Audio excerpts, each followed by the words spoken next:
bistvu v preteklosti sem imel par takih idej nekih, ki so se potem v današnjem življenju, bom rekel, 10 let pozneje pokazale kot nek boom in so bile res neke take hude ideje dosti pred svojim časom in jih nisem uresničil. In pol parkrat se je zgodilo, naprej smo s kolegi ob pivu na šanku debatirali, jaz bi pa lahko to.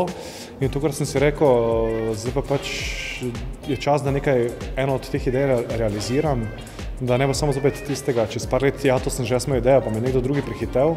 Ampak se rekel, ni važno, če projekt ne uspe, ampak vsaj bom imel tisto zadoščenje, probal sem pa, ali mi je uspelo, ali mi ni uspelo, upal sem si, probal sem in dal vse od sebe.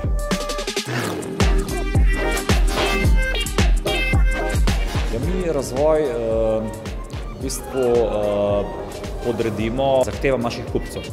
Dejansko ob koncu leta naredimo obsežne razgovore z vsemi našimi kupci, kjer dejansko nam povedo, kaj pri naših proizvodih jim ni všeč, kaj bi bilo potrebno izboljšati.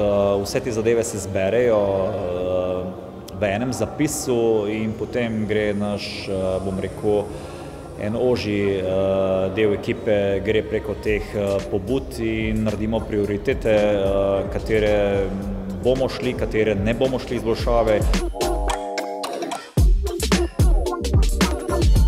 Se pravi, glede na potrebo, se pravi, če nam povzroča probleme, definitivno ima prioriteto ta zadeva, predvsem v izboljšavah. Se pravi, tam, kjer je veliko problemov, tisto ima absolutno prioriteto, potem pa tiste izboljšave, ki jih lahko hitro naredimo, pa ki so finančno manj zahtevne in na splošno manj zahtevne. Se pravi, dejansko tisto, da čim krajšem času, čim več lahko pokažemo, to nam je definitivno vodilo, potem pridejo na vrsto pa zahtevnejše zadeve. Prvo, kar bi svetoval, je nekako, da zaupati sam sebi, biti samozavesten, postaviti si neke realne cilje in biti pripravljen trdo delati, ker po začetki so, bom rekel, kar garaški in treba posvečati zelo dosti energije. Zelo dobro preučiti neko to svojo idejo, dobiti mnenje od zunaj, predvsem, ko je ideja že dobro razvita, se pogovarjati z nekimi ljudmi, ki so malo že izkušeni na tem področju, da malo bolj realno ocenijo, če je ta ideja zanimiva za širši trg ali pa je samo zanimiva za tistega, ki jo ustvarja. Tretja stvar, zelo dobro preučiti vse te posamezne faze oziroma dejavnike, ki so pomembni, sestava ekipe, finančna plat, terminska plat.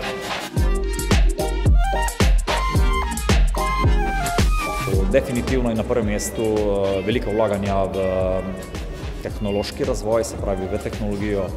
Lahko rečem, da gotovo vsaj milijon evrov letno namenimo za novo tehnološko opremo, za nove stroje, bolj produktivne, za bolj natančne stroje.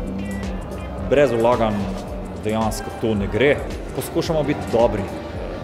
Enostavno na vseh področjih biti dobri in nekako rezultati potem sami pridejo.